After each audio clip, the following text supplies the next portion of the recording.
నమస్కారం. సిరి ఎంటర్టైన్మెంట్ ఛానల్కి స్వాగతం. నా పేరు రోజా కొంపెల్ల. ఇప్పుడు నేను చెప్పబోయే స్టోరీ యోగాభిసారిక పరిణయం ఎపిసోడ్ 15. స్టోరీలోకి వెళ్ళే ముందు చిన్న రిక్వెస్ట్. ఈ స్టోరీ మీకు నచ్చితే తప్పకుండా లైక్ చేయండి, షేర్ చేయండి, సబ్స్క్రైబ్ చేసి నన్ను ఎంకరేజ్ చేయండి. ఇంకా ఆలస్యం చేయకుండా స్టోరీలోకి వెళ్ళిపోదాం. అభిని, యోగేష్ని చక్కగా తెల్ల బట్టలు కట్టి ముస్తాబు చేసి పీటల మీద కూర్చోపెట్టి పూజ చేయించారు పురోహితులు. వచ్చిన దంపతులందరికీ దంపతాంబూలాలు ఇచ్చారు. ముందుగా స్వప్న, అజయ్, తర్వాత గౌరీ, శంకర్, మహిధర్ వాళ్ళ పేరెంట్స్, లాస్ట్గా మహిధర్ వైవిధ్య కూడా దంపతాంబూలాలు అందుకుని అక్షతలు వేసి ఆశీర్వదించారు. అభి ఏడుపు మొహం పెట్టుకుని కూర్చుంది. కార్యక్రమం కంప్లీట్ కాగానే వాష్రూమ్ కని పక్కకు వచ్చి అక్కడే ఉండిపోయింది. అభి ఇబ్బందిని గమనించి, ఏంటమ్మా అంటూ దగ్గరికి వచ్చింది స్వప్న. అమ్మా, ఏదో భయంగా ఉంది. అయ్యో రామ, ఎందుకు భయం? యోగేష్ ఏమైనా నీకు కొత్త? కాదు, కానీ ఏదో తెలియని కంగారు. అలాగే ఉంటుంది అభి, మీ అక్క కూడా నీలాగే అంది. ఇప్పుడు చూడు, బావ చెయ్యి పట్టుకుని ఎలా తిరుగుతుందో. ఎవరికైనా కొత్త అలాగే ఉంటుంది. ఇలా ఇక్కడే ఉండిపోతే బాగోదు. అందరూ అక్కడ నీకోసం వెయిట్ చేస్తున్నారు, పదమ్మా అని నచ్చ చెప్పి తీసుకువచ్చి పూల బంతి ఒకటి చేతికి అందించి ఇద్దరి చేత ఆడించారు. ఒకటే నవ్వులు, కిలకిలలు. అభి చేతికి, యోగేష్ చేతికి తమలపాకులతో చిలకలు తొడిగి ఒకరికి ఒకరిని తినిపించుకోమన్నారు. ఎక్కడా లేని సిగ్గు ముంచుకు వస్తోంది అభికి. బుగ్గలు ఎర్రగా అయిపోతున్నాయి. యోగేష్ మాత్రం అభి చెయ్యి చాపడానికి సిగ్గుపడుతుంటే తన చెయ్యి పట్టుకుని మరీ చిలకలు తింటున్నాడు. అబ్బాయి, మరీ అంత స్పీడ్ పనికిరాదు, అమ్మాయి బెదిరిపోతుంది అని ఒక పెద్దావిడ అంటే అందరూ కిలకిలా నవ్వారు. చూడమ్మాయి, నువ్వు మరీ ఇంత నెమ్మదైతే పనికిరాదు. ఇలా సిగ్గుపడుతూనే తెల్లవారిపోతుంది, ముహూర్తం దాటిపోగలదు అని ఇంకొక ఆవిడ అంటుంటే మళ్ళీ నవ్వులు. అలా ఒకరికి ఒకరు చిలకలు తినిపించుకుంటుంటే అభి తలెత్తి యోగేష్ వైపు చూడట్లేదు. అభిని బాగా అబ్జర్వ్ చేస్తూ యోగేష్ కావాలనే అభి వేలిని సుతారంగా కొరికాడు. ఆ బా అని అరిచి వెంటనే చేతిని వెనక్కి లాక్కుంటూ అప్పుడు చూసింది యోగేష్ వైపు సూటిగా. ఇద్దరి చూపులు కలిశాయి. చిరుకోపంగా చూస్తున్న అభిని చూసి కన్ను కొట్టాడు యోగేష్. అది చూసి అందరూ గొల్లున నవ్వారు. అంతమంది మధ్య యోగేష్ అలా ప్రవర్తిస్తూ నవ్వుతూ ఉంటే అభికి ఎలా రియాక్ట్ అవ్వాలో అర్థం కావట్లేదు. భయం, సిగ్గు, యోగేష్ మీద కొంచెం కోపం అన్నీ కలిపి వచ్చేస్తున్నాయి. లాభం లేదురా, వీళ్ళని గదిలోకి త్వరగా పంపించేద్దాము అని అంటూ ఒకటే నవ్వులు. ముందుగా యోగేష్ని గదిలోకి పంపించారు. ఆ రూమ్ డెకరేషన్ సూపర్గా ఉంది. ఏదో తెలియని గమ్మత్తైన ఫీలింగ్. అభి నేను రాత్రంతా కబుర్లు చెప్పుకోవచ్చు, పక్కపక్కనే ఉంటాము. What a sweet situation. ఈరోజు ఎప్పటికీ మర్చిపోకూడదు అనుకుంటూ అభి కోసం వెయిట్ చేస్తున్నాడు. పాల గ్లాస్ చేతికి అందించి, అభి, ప్రతి ఆడపిల్ల ఈ సిచ్యువేషన్ ఫేస్ చేయక తప్పదు. ఒకటి గుర్తుంచుకో, యోగేష్ సంస్కారవంతుడు, మంచివాడు. నీకు ఏదైనా ఇబ్బంది, కష్టం అనిపిస్తే అతనితో చెప్పు. అర్థం చేసుకునే మనసు ఉంది కాబట్టి నువ్వు బాధపడాల్సిన అవసరం లేదు. నీ కష్టాన్ని అతనితో చెప్పుకో. అతని ఇష్టాలు నువ్వు తెలుసుకో. ఒకరికి ఒకరై, ఒకరి కోసం ఒకరు అన్నట్లు పెనవేసుకుపోవాలి మీ జీవితం అని కూతురికి మంచి మాటలు చెప్తూ ధైర్యం చెప్తోంది స్వప్న. ఆడవాళ్ళందరూ గుసగుసలాడుతూ జోక్స్ వేస్తూ, ఈ సిగ్గులన్నీ మా దగ్గరే, ఇంకెంతసేపులే అని అభిని ఆట పట్టిస్తూ కుందనపు బొమ్మలాగా రెడీ చేసి, అమ్మాయి, అబ్బాయి చెప్పిన మాట విను, అల్లరి చెయ్యకు, సరేనా అని ఒకరు చెప్తుంటే, ఇదిగో ఇప్పుడే చెప్తున్నాను, బాగా గుర్తుంచుకో. ముందు వాళ్ళ మాట వినాలి, తర్వాత మన మాట వినేలాగా చేసుకోవాలి, అర్థమైందా అని ఇంకొకరు చెప్తున్నారు. అన్నింటికి తల ఊపుతూ సిగ్గుపడుతూ చిన్నగా అడుగులు వేస్తోంది అభి. గదిలోకి పంపించి తలుపులు వేశారు. అభి గదిలోకి రాగానే ఏదో తెలియని ఎగ్జైట్మెంట్ యోగేష్లో. అభి తలుపు గొల్లెం పెట్టి యోగేష్ వైపు చూస్తూ చిన్నగా నడుచుకుంటూ వచ్చి పాల గ్లాస్ అందించింది. అభి, ఈరోజు ఎంత బాగున్నావో తెలుసా, ముద్దొస్తున్నావు. అభి ఏమీ మాట్లాడట్లేదు. పాలు అంది చిన్నగా. ఏంటి అలా ఉన్నావు? ఏమీ లేదు. భయమేస్తుందా? కొంచెం. భయం ఎందుకు? నేను నిన్ను ఏ విధంగా ఇబ్బంది పెట్టను. మనమిద్దరం భార్యాభర్తలం. ఎప్పటికైనా నువ్వు నా దానివి. ఈ ముహూర్తానికే, ఈ టయానికే మన మధ్య సెక్స్ జరగాలని రూల్ ఏమీ లేదు అన్నాడు యోగేష్ అభి భుజాల చుట్టూ చేతులు వేసి ధైర్యం చెబుతూ. అతని మాటలు వింటూ కళ్ళెత్తి అలాగే చూస్తూ, నువ్వు చాలా మంచోడివి యోగి అంది. ఏ, ఇప్పటి వరకు నా మంచితనం నీకు తెలియలేదా? నవ్వాడు. తెలుసు, కానీ మా ఫ్రెండ్స్ అందరూ ఏదేదో చెప్పారు తెలుసా? ఏం చెప్పారు? ఒకే గదిలో, అది కూడా రాత్రి, ఏకాంతం దొరికితే ఏ అబ్బాయి అమ్మాయిని వదిలిపెట్టడని, అది హస్బెండ్ అయితే ఇంకా డేంజర్ అని, ఖచ్చితంగా భార్య ఇష్టంతో పని లేకుండా బలవంతంగా సెక్స్ చేస్తారని, ఇలా ఏవేవో చెప్పారు. భయం వేసిందిరా నాకు. ఎవరి గురించో నాకు తెలియదు. నేను మాత్రం నీ ఇష్టం లేకుండా నిన్ను ఫోర్స్ చేయను. బట్ కొంచెం రొమాన్స్ అయితే ఉంటుంది మరి నవ్వాడు చిలిపిగా చూస్తూ. అతని చూపులకు మాటలకు చిరునవ్వు నవ్వుతూ సిగ్గుపడుతూ తలదించుకుంది అభి. ఏంటి ఇదంతా సిగ్గే? ఛీ పొండి. ఎక్కడికి పోవాలి? నేనెక్కడికి పోను, నువ్వే రావాలి అంటూ అభి చేతుల్లో పాల గ్లాస్ అందుకుని పక్కన పెట్టి తనని ఒక్కసారిగా పైకెత్తాడు. అది ఊహించని అభి, ఏం చేస్తున్నావు యోగి అంది కంగారు పడుతూ. నా పెళ్ళాన్ని ఎత్తుకున్నాను. ఎంత ముద్దుగా ఉన్నావే అంటూ అలా ఎత్తుకునే ముద్దు పెట్టుకున్నాడు. ఓయ్, ముద్దు పెట్టేస్తున్నావేంటి? నన్ను అడగవా? అవసరం లేదు.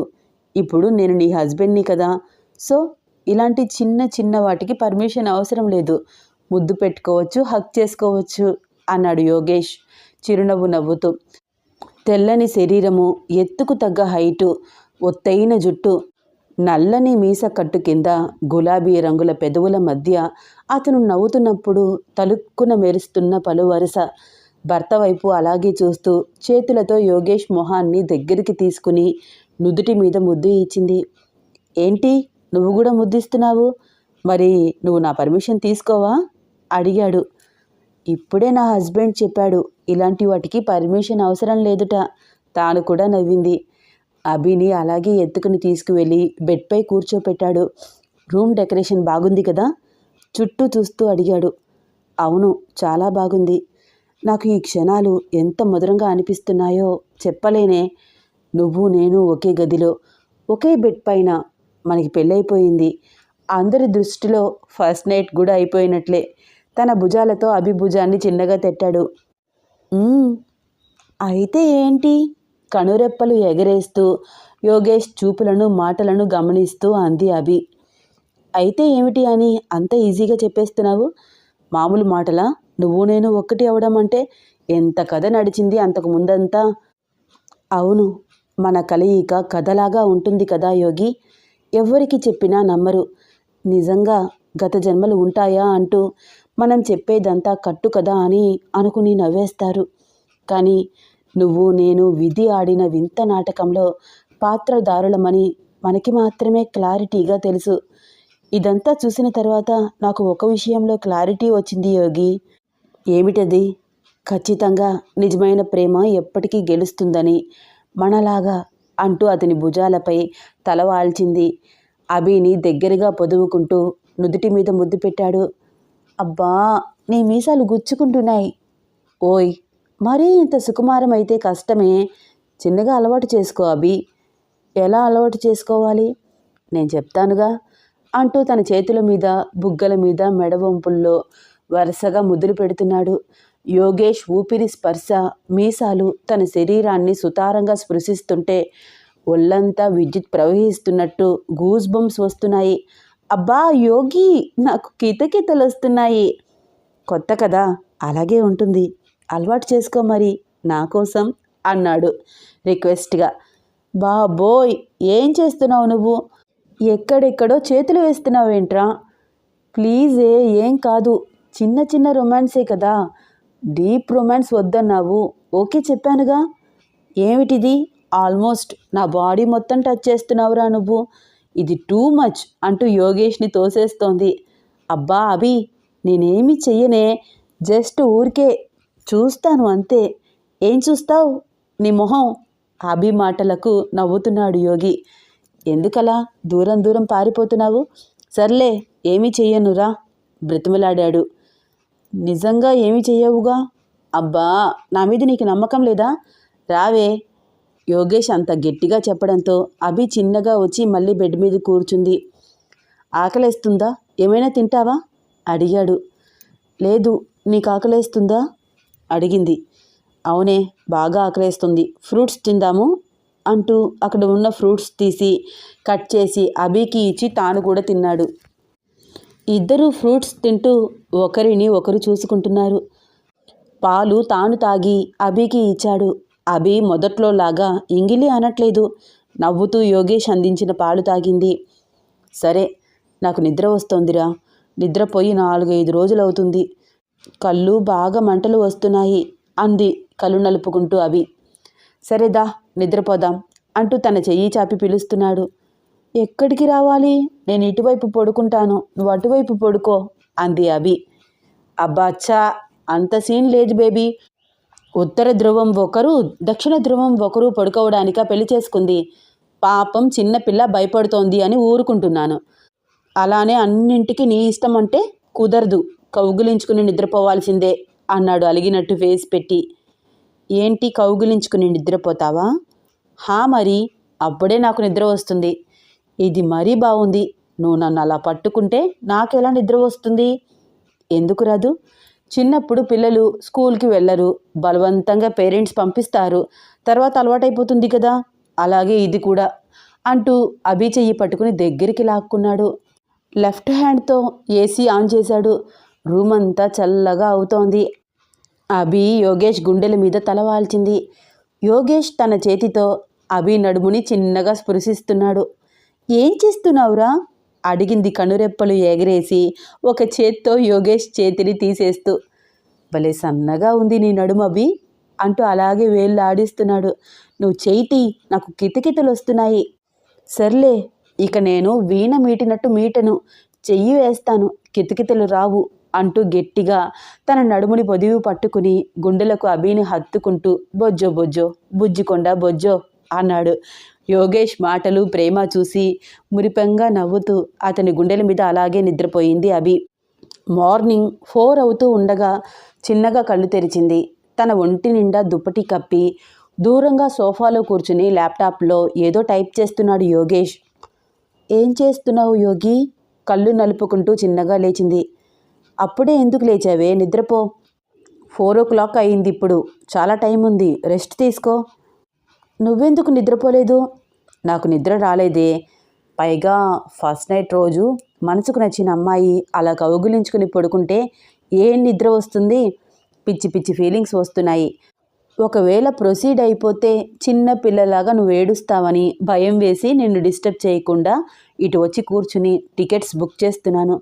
యోగేష్ మాటలు వింటుంటే అయ్యో పాపం అనిపించింది. కానీ అది బయటికి మాట్లాడకుండా టికెట్స్ బుక్ చేస్తున్నావా అడిగింది. అవును, హనీమూన్కి వెళ్ళాలి కదా నవ్వాడు. హనీమూన్ ఎక్కడికి? పెద్ద పెద్ద కళ్ళు చేసుకుని ఎగ్జైట్మెంట్గా అడిగింది. నీకు ఇష్టమైన చోటికి. సస్పెన్స్, చెప్పను. అబ్బా చెప్పొచ్చు కదా ప్లీజ్. మా అక్క మా బావగారు స్విట్జర్లాండ్ వెళ్తున్నారు. మనకి కూడా అలాంటి ప్లేస్లోనే హనీమూన్ ప్లాన్ చేస్తున్నావా అడిగింది ప్రశ్నార్థకంగా. కాదు, ప్రకృతి ఒడిలో ఎటు చూసిన పచ్చదనం, స్వచ్ఛమైన గాలి, కొండ కోణలు, సెలయేరులు, వన్యప్రాణులు సంచరించే ప్రదేశము అని యోగేష్ చిరునవ్వుతో చెప్తుంటే ఏంటి యోగి, మనం కేరళ వెళ్తున్నామా అంది డౌట్గా. అవును, మీ గూడెం పరిసరాలలోనే మన ప్రణయ రాత్రులు గడపాలని, గత జన్మ స్మృతులను గుర్తు చేసుకోవాలని ఆశగా ఉంది అన్నాడు. అతని కోరిక మాటలు విని పెదవుల మీద చిరునవ్వు, సిగ్గు, మరుక్షణంలోనే ఏదో ఆలోచన. యోగి, అదెలా కుదురుతుంది? అప్పటి పరిస్థితులు వేరు, ఇప్పటి పరిస్థితులు వేరు. అప్పుడు ఎటు చూసిన పచ్చదనం ఉంది. అప్పట్లో చీకటి పడితే కనుచూపు మేరల్లో ఎవరూ కనిపించేవారు కాదు. ఇప్పుడు అర్ధరాత్రి అయినా తిరుగుతున్నారు. ఇప్పుడు టెక్నాలజీ వచ్చేసింది. అడవులు కనుమరుగైపోతున్నాయి, పల్లెలు పట్టణాలుగా రూపుదిద్దుకుంటున్నాయి. నిజమే, కానీ అందుకు కూడా నేను ఒక మంచి ప్లాన్ చేస్తున్నాను. హా? ఏంటి ప్లాన్ చేస్తున్నావా? ఏమిటది? చూపిస్తాను చూడు అంటూ కొన్ని ఇమేజెస్ అభికి జూమ్ చేసి చూపించాడు. దాదాపు ఆ కొండ ప్రాంతం చుట్టూరా ఉండే ప్రదేశం మొత్తం పూల మొక్కలతో పెరుగుతూ కన్నుల పండగగా అనిపిస్తున్నాయి ఆ ఇమేజెస్. ఏమిటి ఈ ఫొటోస్? మనం అక్కడికి వెళ్ళినప్పుడు ఇలా లేదు కదా. కనీసం తాగడానికి కూడా సరైన వసతి వాళ్ళకి లేదు. ఒక్క కోనేరు తప్ప ఇంకెక్కడా నీటి సదుపాయం లేదు. ఇంతలాగా మొక్కలు ఎలా పెరిగాయి? పైగా ఇన్ని పువ్వులు? నవ్వుతూ ఆ ఇమేజెస్ అన్నీ ఒకదాని తర్వాత ఒకటి చూస్తూ ఆశ్చర్యంగా అడిగింది అభి. ఇప్పుడు మన డ్రీమ్ పర్ఫెక్ట్గా అమలు అవుతుంది కదా. యోగి, అసలు ఇదంతా ఎలా చేశావు? ముందది చెప్పు. అభి, అప్పట్లో ఎటు చూసినా ప్రకృతి అందాలతో ఎంతో ప్రశాంతంగా ఉండే గూడెం ఎడారిలాగా తయారవ్వడం నాకు చాలా బాధ అనిపించింది. పెద్ద పెద్ద వృక్షాలు తప్పితే అందాన్ని అద్భుతంగా ప్రదర్శించే పూల మొక్కలు ఆ చుట్టుపక్కల లేనే లేవు. ఉన్న ఆ వృక్షాలు కూడా వర్షాధారం మీదే ఆధారపడి ఉన్నాయి. నాకు అప్పటికీ ఇప్పటికీ ఉన్న మార్పు చాలా బాధ అనిపించింది. కొండల్లో కోణల్లో చట్టాపట్టాలు వేసుకుని తిరుగుతూ అల్లరి చేసే నా శివంగి పుట్టిన ప్రదేశం అది. ఇప్పుడు ఎటు చూసినా బీడి భూములు, అడవి మధ్యలో ఉంటున్నప్పటికీ ఎడారిని తలపిస్తున్న గూడెం చాలా బాధ అనిపించింది. అందుకే తిరిగి సిటీకి రాగానే మా ప్రొఫెసర్ విశ్వక్ సామ్రాయ్ ద్వారా protection officers of forest department వాళ్ళతో మాట్లాడి అక్కడి ప్రజల ఇబ్బందులను గురించి క్లియర్గా ఎక్స్ప్లెయిన్ చేసి, ఇదిగో ఇలా రూపాంతరం చెందే వరకు అందరం కష్టపడ్డాము. పైగా మీ గూడెం వాసులందరి గురించి నీకు తెలుసు కదా. ఎవ్వరినీ రానివ్వరు. తండా భాషలో విచిత్రంగా మాట్లాడతారు. వాళ్ళని కన్విన్స్ చేయడానికి నేనెంత కష్టపడ్డానో తెలుసా? అవునా? ఇదంతా ఎప్పుడు జరిగింది? అసలు నువ్వు ఎప్పుడు వెళ్ళావు? వెళ్ళాను, చాలాసార్లు వెళ్తూనే ఉన్నాను. నువ్వే అంటున్నావు కదా టెక్నాలజీ బాగా పెరిగిపోయింది అని. ఎక్కడికైనా ఇలా వెళ్ళి అలా వచ్చేయచ్చు. ఫ్లైట్స్ ఉన్నాయి అభి. ఈ కాలంలో కూడా నిరక్షరాస్యులుగా ఉండిపోయిన మీ గూడెం వాసుల పిల్లలను స్కూళ్లకు పంపాలని, అక్షర జ్ఞానం భవిష్యత్తు తరాల వాళ్ళకి అవసరమని మీ వాళ్ళని కన్విన్స్ చేసేసరికి నా తల ప్రాణం తోకకి వచ్చింది. వాళ్ళకి తాగడానికి అవసరాలన్నిటికీ పైనుంచి ఏకధారగా వస్తున్న కోనేరు ప్రవాహం తప్ప ఇంకా ఎటువంటి సదుపాయము లేదు. కోనేరులో నీరు అశుభ్రంగా ఉందని, దానివల్ల గూడెం ప్రజల ఆరోగ్యం పాడవుతుందని ప్రొఫెసర్ అక్కడి నుంచి వచ్చేటప్పుడు తీసుకువచ్చిన వాటర్ శాంపిల్స్ని ఎగ్జామినేషన్ చేసి చెప్పారు. వాళ్ళేమో అది తెలియక ఆ నీళ్ళే తాగుతూ రకరకాల ఆరోగ్య సమస్యలతో బాధపడుతూ వైద్యం కోసం హాస్పిటల్కి వెళ్లకుండా మూలికా వైద్యాన్ని ఇంకా ఫాలో అవుతున్నారు. వాళ్ళందరికీ కూడా వాళ్ళ భాషల్లో కూర్చోపెట్టి క్లియర్గా ఒక 2-3 గంటలు మాట్లాడి అందరికీ బ్లడ్ చెకప్ చేయించి అక్కడికి దగ్గరలోనే ఒక హాస్పిటల్ వస్తుందని, ఎవ్వరికి ఎటువంటి క్రిటికల్ కండిషన్ వచ్చినా వెంటనే హాస్పిటల్కి వెళ్ళాలని, మూలికా వైద్యం అన్ని వేళలా పనికిరాదని అర్థమయ్యేలాగా చెప్పాను. వాళ్ళని ఒక దారికి తేవడానికి నాకు 20 రోజులకు పైగానే పట్టింది. ఇప్పుడు ఆదివాసుల్లాగా ఉండిపోయిన ఆ గూడెం పిల్లలందరూ బ్యాగులు తగిలించుకొని స్కూళ్ళకి వెళ్తున్నారు. ఎటువంటి అనారోగ్యం వచ్చినా హాస్పిటల్లో ట్రీట్మెంట్ తీసుకుంటున్నారు. కోనేరు నీటిని కేవలం పై పనులకు మాత్రమే వాడుతున్నారు. మేము సప్లై చేస్తున్న మంచినీటిని తాగుతూ వాళ్ళ ఆరోగ్యాన్ని కాపాడుకుంటున్నారు. అంతేకాదు, చుట్టుపక్కల సేద్యం లేక ఎండిపోయిన భూములన్నిటినీ దుక్కు దున్ని సాగు చేసి బాగు చేశారు. సాధారణ ఎరువులతో తిరిగి ఆ భూమిలో సారం వచ్చేలాగా చేసి రోజుకి 2 సార్లు నీటితో చక్కగా తడుపుతూ ఆ మట్టిలో తిరిగి జీవాన్ని పోశారు. ఫారెస్ట్ డిపార్ట్మెంట్ అధికారులు దగ్గర ఉండి మరీ అక్కడ ప్రాంతాన్ని డెవలప్ చేస్తూ ఎంతో అందంగా ఆ గూడెం చుట్టూ పూల మొక్కలతో ఒక టూరిస్ట్ ఏరియాలాగా మార్చేశారు. అక్కడ ఉన్న ప్రజలు ఇప్పుడిప్పుడే చిన్న చిన్న దుకాణాలు పెట్టుకుని స్వయంగా జీవించడం నేర్చుకుంటున్నారు. అంతేకాదు, ఇంకా పూర్వ పద్ధతులు పాటిస్తున్న మీ గూడెం వాసుల జీవన విధానాన్ని చూడడానికి, తెలుసుకోవడానికి రకరకాల ప్రాంతాల నుంచి ప్రజలు వస్తున్నారు తెలుసా? అభికి క్లియర్గా ఎక్స్ప్లెయిన్ చేస్తూ చెప్పాడు యోగేష్. యోగేష్ చెప్పిందంతా వింటూ ఆశ్చర్యంగా అలాగే ఉండిపోయింది. నిజమా? ఇదంతా ఎప్పుడు జరిగింది? నాతో నువ్వు ఒక్క మాట కూడా చెప్పలేదు. ఇప్పుడు కూడా చెప్పేవాడిని కాదు, సర్ప్రైజ్ ఇద్దామని అనుకున్నాను. నువ్వేమో గోల చేస్తున్నావు, ఏంటి ఎందుకు అంటూ. చెప్పక తప్పలేదు. కానీ యోగి, ఇలా చేయడం వల్ల వాళ్ళ ప్రశాంతమైన జీవితాన్ని డిస్టర్బ్ చేయడం అవుతుందేమో కదా. ఏమీ కాదు, ఇంకా వాళ్ళు అలాగే ఆటవిక వాసులులాగా ఎందుకు ఉండిపోవాలి? తరతరాలు మారాయి. మనకు తెలిసి ఇలా వాళ్ళని పట్టించుకోకుండా వదిలేస్తే ఎంతోమంది భావి జీవితాలను నాశనం చేసిన వాళ్ళం అవుతాము. నాకు ఇష్టం లేదవి. వాళ్ళల్లో చైతన్యం రావాలి. కాలాన్ని బట్టి వాళ్ళు కూడా మారాలి. ఇప్పటికీ వాళ్ళు ఎక్కడికి వెళ్ళాలన్నా దండు కదిలి వెళ్ళాల్సిందే. ఒక్కరూ అడవి దాటి బయటికి రారు. అంత భయం వాళ్ళల్లో జీర్ణించుకుపోయింది. ఇంకా వాళ్ళు అలా భయపడుతూ ఉండకూడదు. ఎప్పుడో పూర్వకాలంలో జరిగిన దారుణాలను తలుచుకుంటూ వాళ్ళు అలాగే ఉండిపోవడం దారుణం. అది చూస్తూ అన్నీ తెలిసి కూడా మనం ఊరుకుంటే మనకంటే దుర్మార్గులు ఎవరు ఉండరు. ఆవేశంగా మాట్లాడుతున్నాడు యోగేష్. యోగి భుజం మీద చెయ్యి వేసి, ఏంటి ఇంత ఆవేశం అంది అభి. ఏమీ లేదు, చిన్న నవ్వు నవ్వాడు. నువ్వు నాకన్నా ఎక్కువగా మా గూడెం వాసులతో కలిసిపోయావు. నిజానికి అక్కడ పుట్టింది పెరిగింది నేను. కానీ నాకు ఈ ఆలోచన రాలేదు. గత జన్మ ఆలోచనలను వదిలేసి ఈ జన్మలో నా సుఖాన్ని చూసుకుంటున్నాను. కానీ నువ్వు ఇంకా మన కర్తవ్యం ఉంది అని నాకు బుద్ధి వచ్చేలాగా చెప్పావు. ఏదో తప్పు చేసినట్టు ఫీల్ అవుతోంది అభి. ఏయ్, ఏంటి బాధగా అనిపిస్తుందా? నాకెందుకు ఇలాంటి ఆలోచన రాలేదు అనిపిస్తుంది. నాకు వచ్చింది కదా. నువ్వు నేను వేరు కాదు. ఇకపై అక్కడ ఎలాంటి అభివృద్ధి పనులు చేసినా ఇద్దరం కలిసి చేద్దాము, ఓకేనా? అభి భుజాల చుట్టూ చేతులు వేసి దగ్గరికి లాక్కుని నుదుటి మీద ముద్దు పెట్టాడు. అభి యోగేష్ ఎంత చెప్పినా ఆలోచిస్తూనే ఉంది. ఏంటి మేడం గారు అంతలాగా ఆలోచిస్తున్నారు? ల్యాప్టాప్లో వర్క్ చేస్తూ నవ్వుతున్నాడు. ఏమీ లేదు యోగి, ఇంకా నీలో గత జన్మలో ఉన్న ప్రవర్తనే ఉంది కదా అడిగింది యోగేష్ని పరిశీలనగా చూస్తూ. ఎందుకలా అడుగుతున్నావు? ఒక్కసారి నువ్వే ఆలోచించు. అప్పుడు కూడా అంతే. మా గూడెం వాసులకు కష్టం వచ్చిందని తెలిసి రాజభోగాలు అన్నీ వదిలేసి వారం రోజులు మా గూడెంలో బస చేశావు. సమస్య మూలం తెలుసుకుని సమూలంగా ఆ సమస్యని వేళ్లతో పెకలించే వరకు నిద్రపోలేదు. ఆ ప్రయత్నంలోనే మనమిద్దరం ఒకరిని ఒకరం ఇష్టపడడం, నా జన్మ రహస్యం తెలుసుకుని ఆ రాక్షస సంహారానికి నేను ప్రాణత్యాగం చేస్తే నా ప్రేమ కోసం నువ్వు కూడా అంటూ ఇంక మాట్లాడలేక అభి కళ్ళు చెమ్మగిల్లాయి. అభి, ఇప్పుడు అదంతా ఎందుకు? మనకిప్పుడు ఏ బాధలు లేవు. నువ్వు నా దానివి, నేను నీవాడిని. మనమిద్దరం పక్కపక్కనే ఉన్నాము. అభి కళ్ళల్లోకి చూస్తూ చెప్పాడు యోగి. కానీ నువ్వు తిరిగి మళ్ళీ గూడెం ప్రజల యోగక్షేమాలనే చూస్తున్నావు కదా. ఆ ప్రాంతపు రాజులాగా ఫీల్ అవుతున్నావు. అది గత జన్మ, ఇది మరో జన్మ. అయినా నీకు గత జన్మ భావబంధాలు ఇంకా వదిలినట్టు లేవు. యోగేష్ని గమనిస్తూ అంది అభి. అభి, నేనిప్పుడు రాజులాగా ఫీల్ అవ్వట్లేదు.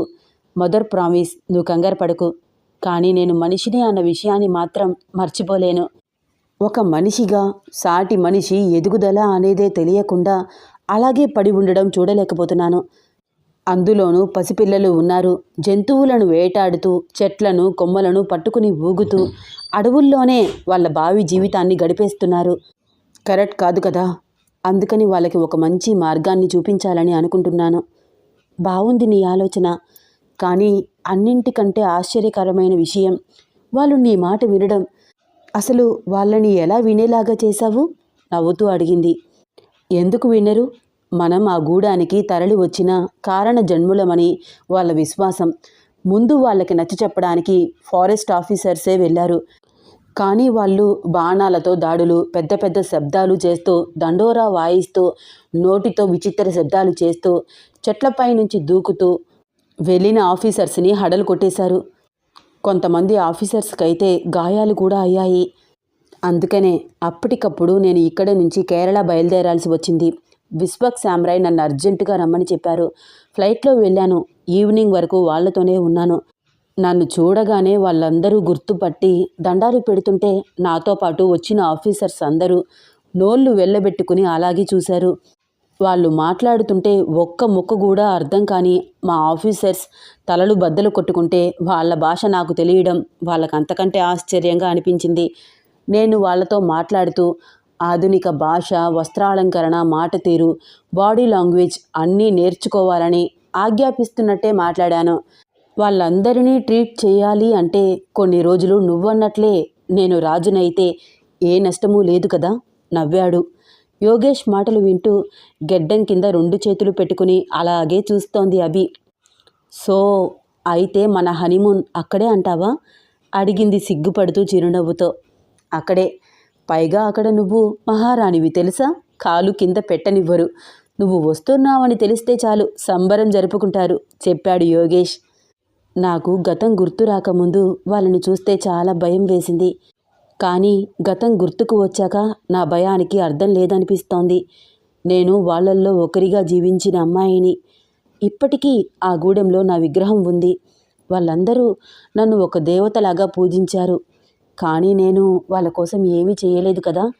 అభి కళ్ళల్లో తెలియకుండానే కన్నీళ్ళు.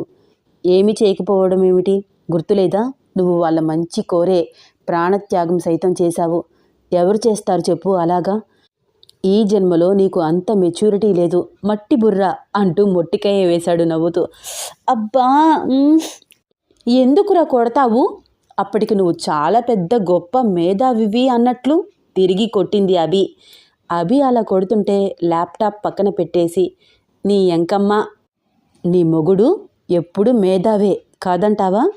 అభి 2 చేతులు గట్టిగా పట్టుకుని వెనక్కి వంచి దగ్గరికి లాక్కున్నాడు. ఎంత దగ్గరగా పట్టుకున్నాడు అంటే వాళ్ళ మధ్య గాలి కూడా దూరనంత దగ్గరగా హత్తుకున్నాడు. పెద్ద పెద్ద కళ్ళు చేసుకుని ఊహించని ఆ చర్యకి బొమ్మలాగా ఉండిపోయింది అభి. యోగి అభి శరీర స్పర్శకి ఒళ్ళంతా విద్యుత్ ప్రవహిస్తున్నట్లు అనిపిస్తూ ఉండడంతో ఆటోమేటిక్గా తనకి మరింత దగ్గరవుతూ బుగ్గ మీద నుదుటి మీద ముద్దులు పెడుతూ తనని మరింత దగ్గరికి హత్తుకుంటూ వెనకగా చెయ్యి పెట్టి ఒక ఉక్సు ఊడదీశాడు. ఆ అని అరుస్తూ తనని వదలమని గోల చేస్తుంటే తన లిప్స్తో అభి లిప్స్కి లాక్ వేశాడు. మొదట యోగేష్కి అస్సలు కోఆపరేట్ చేయని అభి, యోగేష్ అంత రొమాంటిక్గా తనని పట్టుకుని ముద్దు పెడుతుంటే ఆటోమేటిక్గా అతని ఊపిరి స్పర్శకి మెల్ట్ అయిపోయింది. అది గమనించి యోగేష్ తన చేతులను వదిలేశాడు. అభి చేతులు 2 యోగేష్ని చుట్టేస్తున్నాయి. ఇద్దరు ఒకరిని ఒకరు చుట్టుకుపోతున్నారు. ఒకరి ఊపిరి స్పర్శని మరొకరు ఎంజాయ్ చేస్తున్నారు. యోగేష్ ఈసారి మరొక ఉక్స్ ఊడతీశాడు. అభి ఏమీ అనలేదు. తను కోఆపరేట్ చేస్తూ ఉండడంతో మరింత ఉత్సాహంగా చీర పిన్స్ తీస్తూ ఉండగా దడదడ డోర్ చప్పుడు. ఇద్దరూ ఉలిక్కి పడ్డారు. ఒకరిని ఒకరు చూసుకుని కంగారుగా లేచి నుంచున్నారు. టైం చూస్తే మార్నింగ్ 8 అయ్యింది. హో గాడ్, ఇంతసేపు మాట్లాడుకున్నామా మనము? తెల్లారిపోయిందా? ఆశ్చర్యంగా చుట్టూ చూస్తూ రూమ్కి చివరగా ఉన్న విండో కర్టెన్ తీసి చూశాడు. సూర్యకిరణాలు సరాసరి లోపలికి ప్రసరిస్తున్నాయి. అప్పుడే తెల్లారిపోయింది. నీ ఎంకమ్మ, ఈ కోఆపరేషన్ ఏదో నైట్ చేయొచ్చుగా అడిగాడు. యోగేష్ వైపు సూటిగా చూడలేక సిగ్గు ముంచుకు వస్తూ ఉండడంతో నవ్వుతూ పోరారే అంటూ టవల్ తీసుకుని వాష్రూమ్లోకి వెళ్ళిపోయింది. అభి బిహేవియర్ చూసి నవ్వుతూ చిన్నగా నిట్టూర్చి వెళ్ళి తలుపు తీశాడు.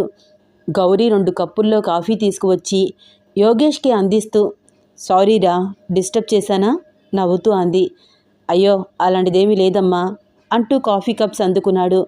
లోపలికి వచ్చిన గౌరీ మంచం మీద పువ్వులు చెదరకపోవడం, ఎక్కడివి అక్కడే ఉండడం గమనిస్తూ ఏదో అర్థమైనట్టు కొడుకు వైపు చూస్తూ, ఒరేయ్ అభి చిన్నపిల్లరా, చిన్నగా దారిలోకి తెచ్చుకో సరేనా?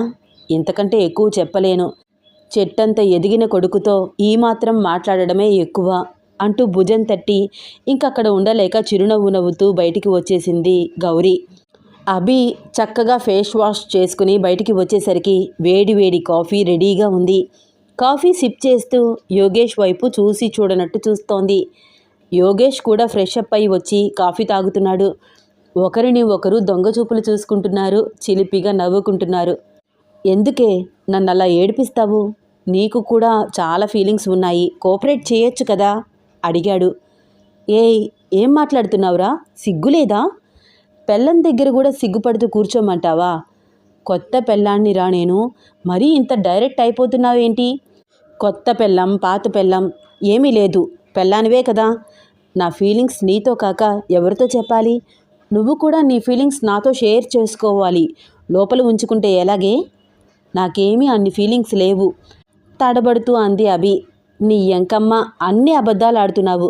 గత జన్మలోనే నయం అడిగి మరీ అంటూ యోగేష్ ఏదో చెప్పబోతుంటే, ఓయ్ ఆపుతావా? నాకన్నీ గుర్తున్నాయి. నువ్వేమీ పదే పదే చెప్పక్కర్లేదు. అప్పుడంటే మన ఇద్దరి మధ్య టైం లేదు. అందుకనే అలా మాట్లాడాను. ఇప్పుడు చాలా టైం ఉంది. ఏ ఆడపిల్లకైనా ఆశ ఉంటుంది కదా, మొగుడిని తన చుట్టూ తిప్పుకోవాలని. ప్లీజ్ ప్లీజ్ అని హస్బెండ్ అడుగుతుంటే ఎంత బాగుంటుంది. నన్ను ఎంజాయ్ చెయ్యనివ్వవా నువ్వు? ఓసిని, నీకు ఇలాంటి ఆశలు కూడా ఉన్నాయా? నాకేంటి, ఏ ఆడపిల్లకైనా ఉంటాయి. మీరు బ్రతిమలాడుతుంటే బ్రతిమలాడించుకోవాలని ఉంటుంది మాకు. అవునా? హా అవును. ఆ మాత్రం తెలీదు? నువ్వు నైట్ నన్ను బాగా బ్రతిమలాడి ఉంటే ఏమో మాట వినేదాన్నేమో. ఐమూలగా చూస్తూ చిరునవ్వు నవ్వింది. ఓసేయ్ రాక్షసి, నువ్వే కదా వద్దు, అప్పుడే ఏమీ వద్దు, ఒక 4 days టైం ఇవ్వు, నిద్రపోతాను అంటూ ఏదేదో మాట్లాడావు. మా ఆడవాళ్ళం 100 అంటాము, అలా అని వదిలేస్తారా ఏంటి? బ్రతిమలాడాలి. అది ఎలా ఉండాలంటే మేమే కన్ఫ్యూజ్ అయిపోయేలాగా. అయ్యో పాపం నా మొగుడు అని మాకు అనిపించాలి. మెల్ట్ అయిపోయి మీ ఒడిలో వాలిపోవాలి. అంతేగాని నేను వద్దు అనగానే ఓకే ఓకే, నేను నిన్ను భయపెట్టను, బాధ పెట్టను, రెస్ట్ తీసుకో అని నిద్రపోతారా? అప్పుడు ఏమనుకుంటారో తెలుసా మా ఆడవాళ్ళు? ఏమనుకుంటారు? అయోమయంగా చూస్తూ అడిగాడు యోగేష్. ముద్దపప్పు మొగుడు వద్దు అంటే చాలు వదిలేస్తాడు, ఏమీ తెలీదు వీడికి అని తిట్టుకుంటారు. అవునా? నైట్ నువ్వు అలాగే తిట్టుకున్నావా? నువ్వు నిద్రపోలేదు కాబట్టి తిట్టుకోలేదు. మళ్ళీ ట్రై చేస్తావేమో అని వెయిట్ చేస్తున్నాను. బట్ నాకు నిజంగానే నిద్ర వచ్చేసింది, అలా నిద్రపోయాను. సో ఫైనలీ మీ అమ్మాయిలకి ఎన్ని ఫీలింగ్స్ ఉన్నా బయటికి అస్సలే ఎక్స్పెక్ట్ చేయరు. మేమే మిమ్మల్ని రిక్వెస్ట్ చేసుకోవాలి, అంతేనా? అంతే మరి. మీకోసం అన్నీ వదులుకుని వచ్చేస్తాము. మా కోసం మీరు ఈగో వదులుకోలేరా? మా దగ్గర ఈ 4 గోడల మధ్య కొంచెం తగ్గి ఉంటే తప్పేవి కాదు కదా, నవ్వింది. వామ్మో, కనిపించవు కానీ పెద్ద కంతిరి దానివే నువ్వు. ముద్దు పెట్టుకోవడం ఇష్టమే కానీ నేనే ముద్దు పెట్టాలి. కౌగిలించుకోవడం ఇష్టమే కానీ నేనే ముందు కౌగిలించుకోవాలి. అమ్మాయి గారు మాత్రం వద్దు వద్దు అని అంటూనే ఎంజాయ్ చేస్తారన్నమాట, నవ్వాడు. వీళ్ళ అల్లరి ప్రేమ కథలో నెక్స్ట్ ఏమవుతుందో తెలుసుకోవాలని ఉందా? అయితే వచ్చే ఎపిసోడ్ కోసం వెయిట్ చేస్తూ ఉండండి. ఈ స్టోరీ మీకు నచ్చితే తప్పకుండా లైక్ చేయండి, షేర్ చేయండి, సబ్స్క్రైబ్ చేసి నన్ను ఎంకరేజ్ చేయండి. ధన్యవాదాలు.